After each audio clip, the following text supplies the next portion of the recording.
The following video is not made for kids. Your discretion is advised. Hello to my subscribers. This is the Team Family coming to you with what will hopefully be a successful review as I adjust my camera. Tonight we're going to be taking a look at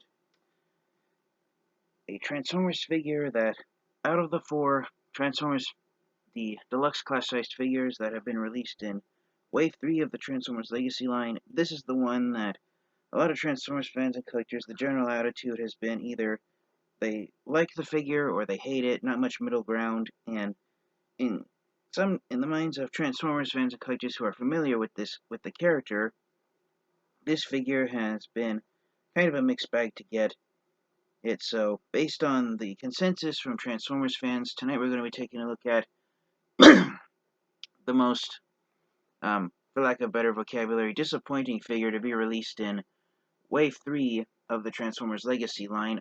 I mean, most disappointing of the deluxe class-sized figures, and it is Legacy Skullgrin.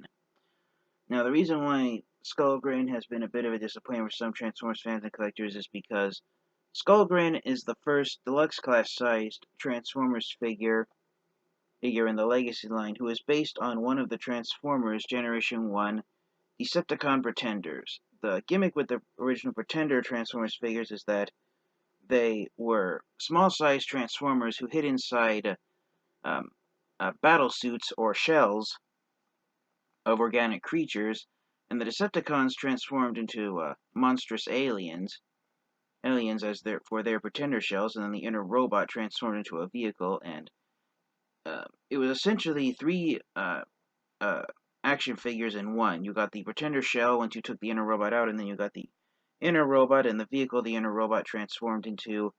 And here for the Transformers Legacy line in Wave 1, the first modern Pretender to be released in the Legacy line was Core Class Iguanus.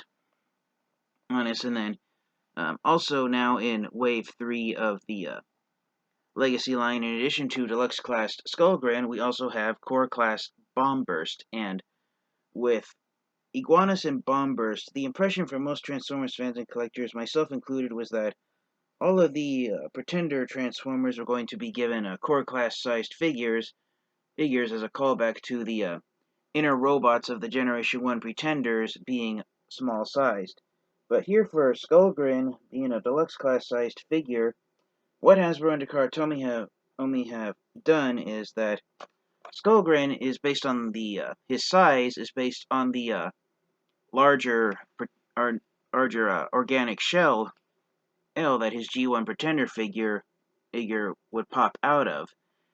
And what Hasbro and Takara Tomy have done, and I'll show this off when we get Skullgrin out of his box, is unlike Skullgrin and Iguanus, whose robot modes are based off of the organic creatures that the Pretender shells transformed into, and then they transform into the vehicle modes that the inner robots on their Generation 1 figures would transform into.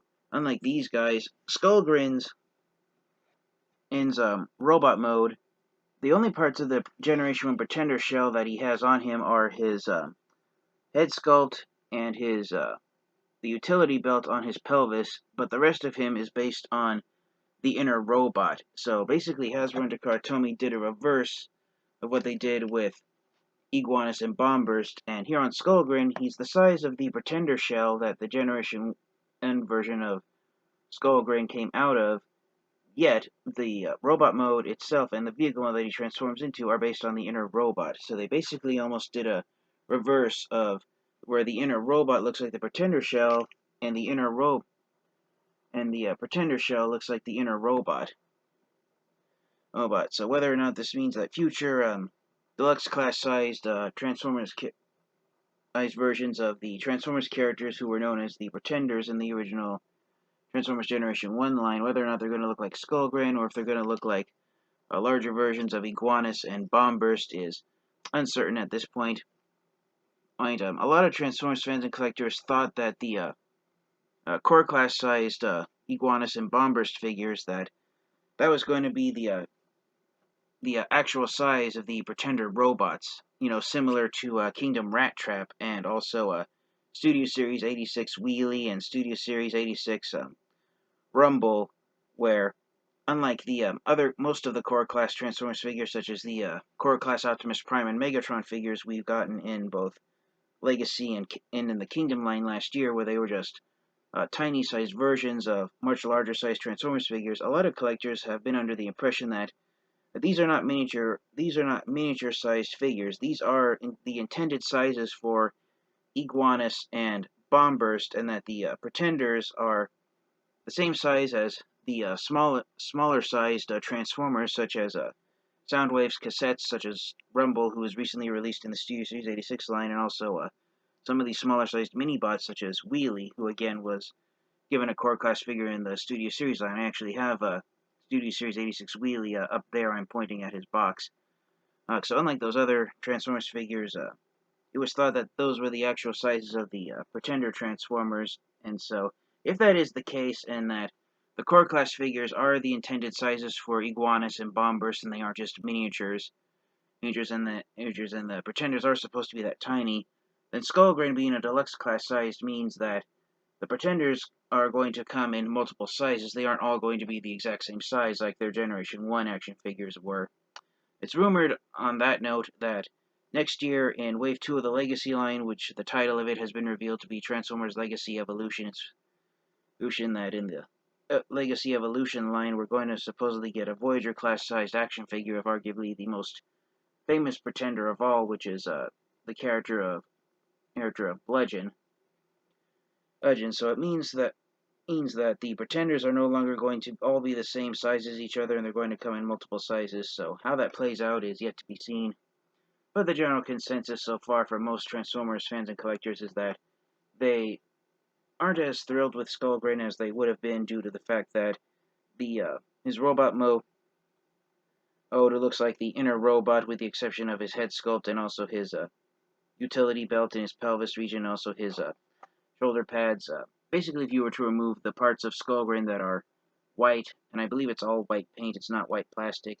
The head actually might be white plastic, but if you were to basically remove, looking at him there inside his box, if you were to remove all of the white parts on Skullgrin, then you'd have a Pretender Transformer that looks just like the inner robot and not the Beast Pretender shell that Iguanus and Bombburst do. So it's kind of it's very unusual to see the reversal of the Pretender shells, of what were the Pretender shells on the original G1 Pretender action figures, being the size of the inner robots, and the inner robots being the size of the Pretender shells here with Legacy Skullgrin. So now that we've gotten all that out of the way, let's take a look at Skullgrin himself. Here's a picture of his vehicle mode of a Cybertronian battle tank, and I've already seen reviews and there are no plastic wheels on it, so this tank cannot roll around on a flat surface. It's basically a hover tank that floats in the air, and so as a result of that, there's no plastic wheels for it to roll around, so you do have to pick it up with your hand and have it flying or hovering over the ground, so to speak. Here on this side of the box, we've got some artwork of Skullgrin. There's a close-up image of his head sculpt, and there's a slightly zoomed out version of the same image above of that head sculpt, where Skullgrin is now charging into battle with his two dual gun swords, ready to tear the Autobots apart. And I really enjoy the head sculpt on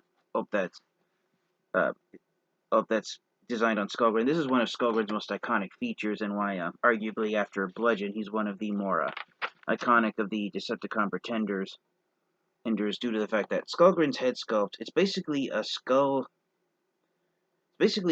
of a buffalo that has extra horns and has tusks growing out of it. So it's a very So Skullgrin lives up to his name by having an entire skull for his head sculpt. And yeah, I would not want to meet Skullgrin in a dark. Run into Skullgrin in a dark place. So I just love that artwork of his head. It's very menacing looking. So coming on here to the back of the box, you've got the product photos. You've got Skullgrin in his robot mode, and again, the white parts are the only parts of him that look like the Pretender shell from his G1 figure. The rest of it looks like the inner robot. And then of course you've got his vehicle mode of a Cybertronian battle tank. He transforms back and forth between both modes in 20 steps, and that essentially is Skullgrin. one thing to note about Skullgrin is that unfortunately one of the horns that here in the packaging when you get Skullgrin for the first time, the horns are designed to rotate inward and outward when you transform him from robot mode to tank mode. So nobody rips the horns off. They're being held together by some clear plastic rubber band or clear colored rubber bands. And one of the horns, it's this one right over here. Yeah, the way it's shaped, it's inside the box. It's warped and doesn't really peg in place properly. And I've seen multiple reviews of where Skullgrin was found with that horn not wanting to lock in place properly, and it appears my copy is the same thing. It's no exception to that. So without further delay, let's get Skullgrin out of his box and take a close look at him in robot mode. Oh yes, one thing I forgot to mention, as far as all the complaining and whining that most fans and collectors have done about Skullgrin not looking as much like the Pretender shell as iguanas and bombers do, I personally don't care. I'm just happy to I just want to let you guys know that, me personally, I don't care what Skullgrin looks like. I'm just thrilled to finally have a modern-day action figure of him. And even if it is deluxe class size instead of core class, I like the idea of the Pretenders being deluxe class sized. So yeah, I'm just, Skullgrin's always been one of my favorite, Pretender Transformers characters, so I'm really just thrilled to have a new action figure of him, so I really don't care how he looks, so. But without further delay, let's get him unboxed. Alright, so here is Skullgrin out of the box and in his robot mode, and one thing I am disappointed to find out, I guess I didn't really pay attention to this in the reviews I've seen of him so far, but Skullgrin's sword guns are made out of bendable rubbery plastic. We saw this, with the Studio Series 86 Junkions, Wreck-Gar, and Junkeep, the spikes that come out of their wheels in motorcycle mode. The long ones that also allow you to slide the wheels on and off when they transform to robot mode. Those spikes are made out of rubbery plastic. And apparently the swords here on Skullgrin are thin enough that the designers at Hasbro and Cartoon decided that if these were made out of solid plastic, that they could become a hazard if done in solid plastic. So the swords are made out of very bendable rubbery plastic, as you can see right here. It doesn't even feel like plastic, it feels like rubber to me. And they're cast in white, and the part that's supposed to be the laser gun is gunmetal gray paint, so that is very discouraging to see. The same material used here on Skullgrin's head. His head is made out of very rubbery, bendy plastic, especially here with his horns on him and the tusks coming out of his mouth. It's a very rubbery plastic, so the fear is that if this is exposed to enough moisture and heat over time, it could end up disintegrating into nothing over time. So if you were to basically decapitate Skullgrin, Legacy Skullgrin, then what's left are the parts that are made out of solid plastic. So that is plastic. Some exceptions being the spikes here on his elbows and the spikes here on his the tops of his hips. Those are made out of rubbery plastic as well. But essentially all the parts on Skullgrin that are made out of white plastic are very flexible and bendy rubbery plastics. That's very discouraging to see. I don't know if all you can see over here, but as I said before, on most copies of Skullgrin, this one horn, it's warped out of the box, and so there's a fear of it popping off if you're not too careful. So that's very discouraging to see that there as well. But overall, I do enjoy how Skullgrin came out. I love how he looks like the inner robot from his Generation 1 action figure. He's got a purple Decepticon logo right there in the center of his chest. I believe that is accurate to the Generation 1 version of Skullgrin. Would have been nice if it had been done over a silver or white outline so it could pop out more. Coming around here's the apart from his head sculpt and the spikes on his shoulders, the only part of Skullgrin that really looks like the outer Pretender shell that his Generation 1 figure had transformed into in and out of what is the utility belt here on his pelvis. He's got a got a more humanoid-looking skull for a belt buckle. Of course, that's really nice to see. But overall, Skullgrin does look a lot like his Generation 1 inner robot figure. And one nice thing about the cannon backpack here on Skullgrin is that it is detachable. It's held in place by a 5mm post, and then the cannons themselves are also they can also detach, and you can give Skullgrin some laser guns if you want. I'd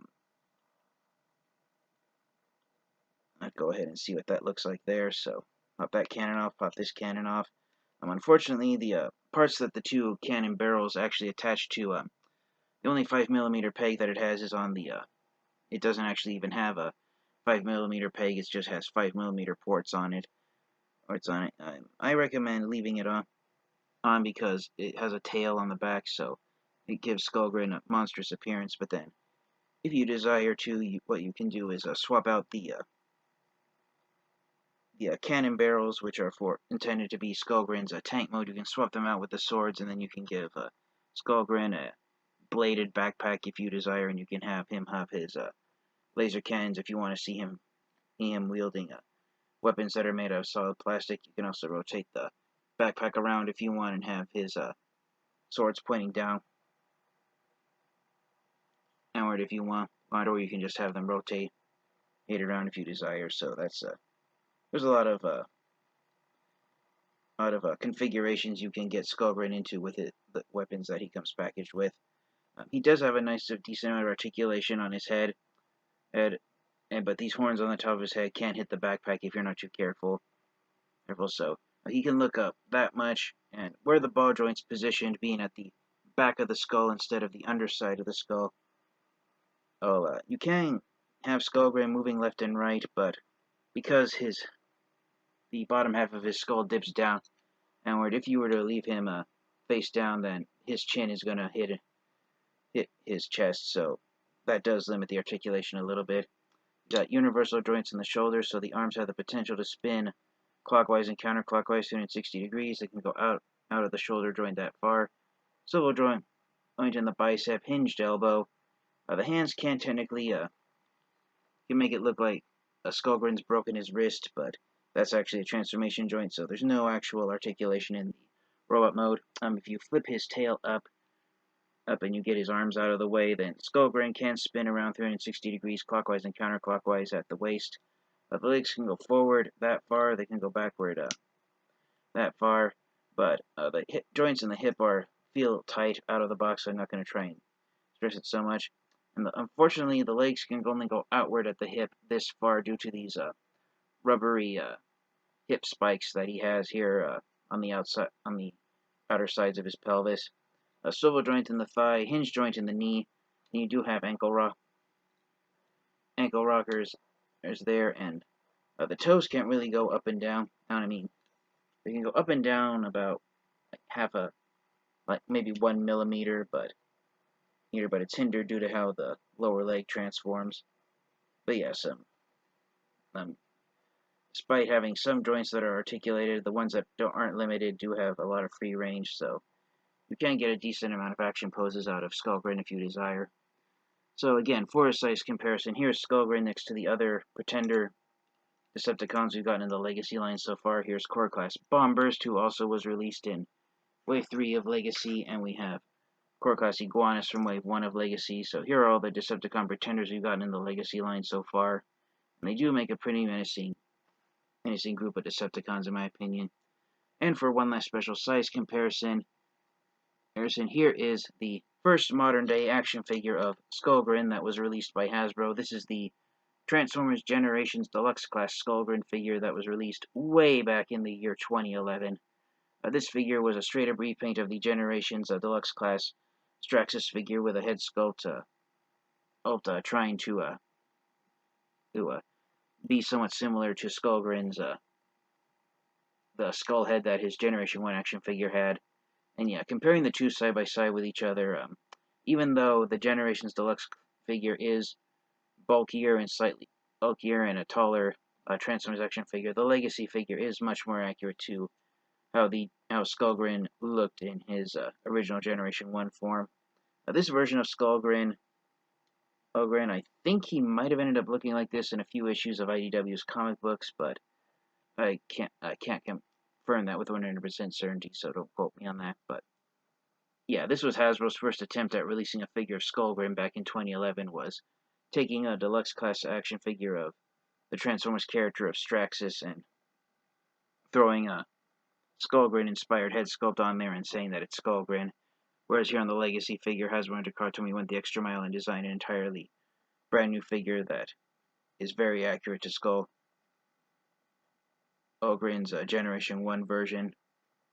But as I keep saying, as far as how accurate he is to his Generation 1 Pretender action figure, most of Skullgrin is based on the inner robot, while his pelvis and his head and shoulders are based off of the outer Pretender shell.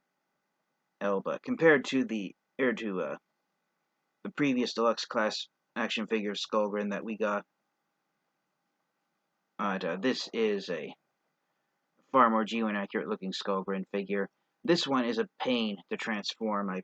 That's one thing I've always hated about this version of Skullgrin, is how difficult it is to transform it. Alright, and I've only transformed this figure a couple of times since I've owned it. But it is amazing how, even though Transformers action figures have been slowly downsized in more recent years compared to action figures released in the past, some of the more modern figures are more G1 accurate, which G1 accuracy is something that a lot of collectors and fans have urged Hasbro and Tomy to focus on when designing the new figures. So without further delay, let's get Skullgrin transformed into his tank mode and wrap up the review. Alright, so here is Skullgrin transformed into his tank mode. This is the official configuration where you have the sword guns mounted onto the sides. Skullgrin, and I'm checking really fast to make sure I have them in the correct spot, and I do not. I actually have them on the wrong sides. You know that if the sword in tank mode, if you know which part of the sword is the underside and the top side, because there's the bottom side has numbers printed right there on the bottom side.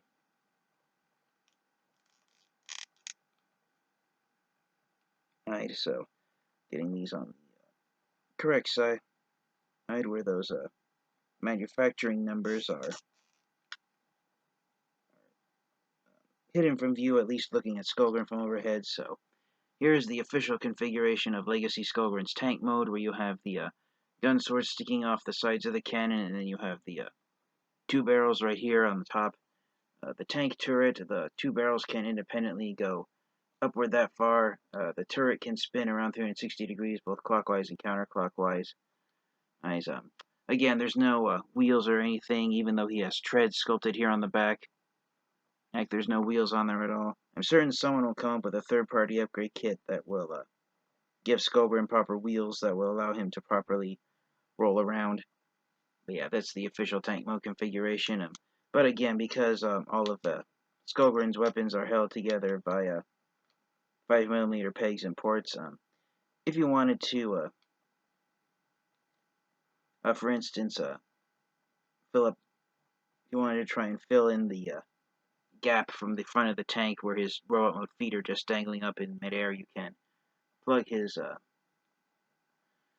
cannons here on the front and give him cannons here on top, and then you can take additional weapons and put them there on the tank turret if you desire.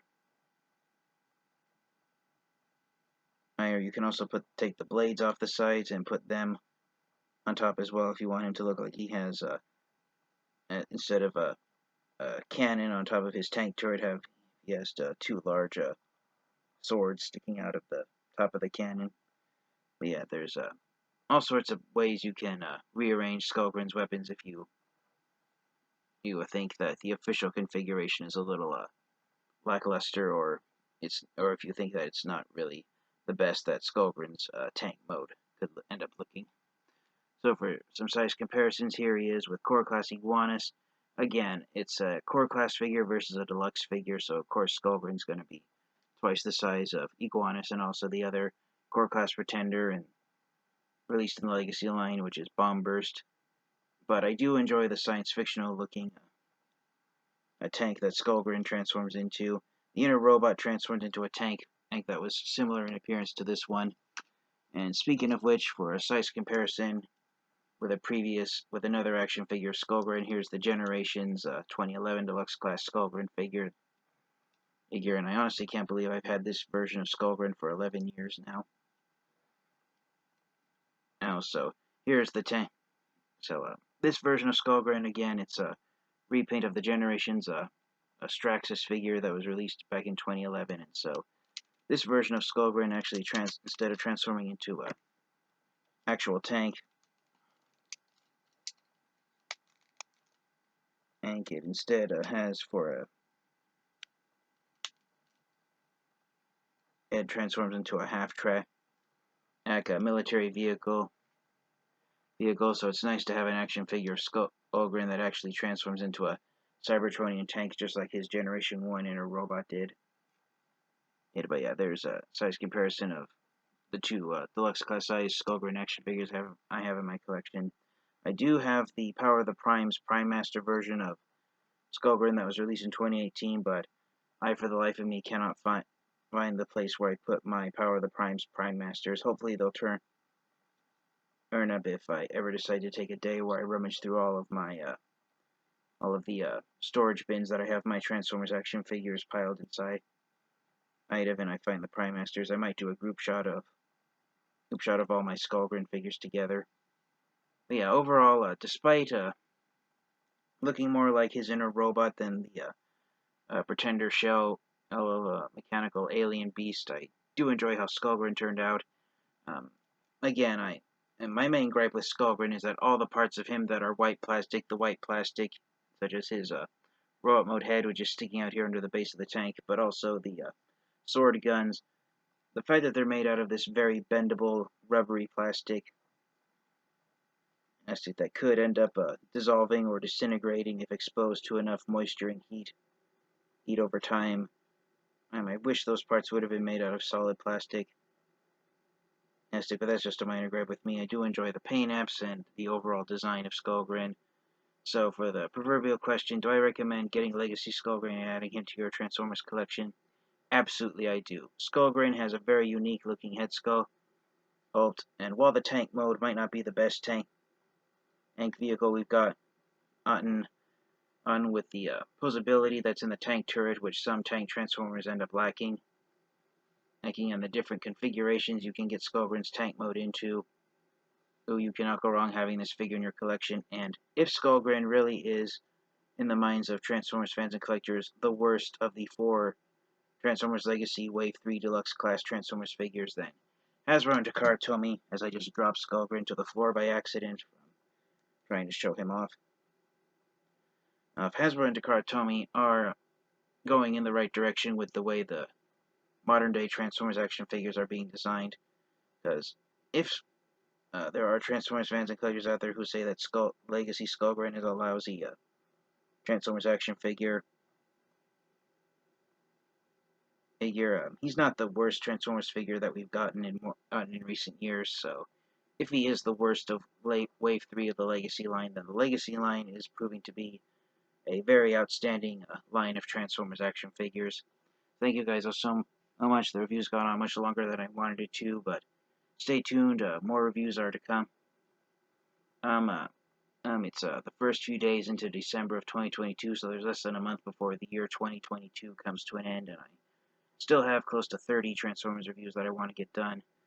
So please wish me luck on getting all those reviews finished. And until next time, you guys, stay safe, stay healthy, transform and roll out. Goodbye, everyone.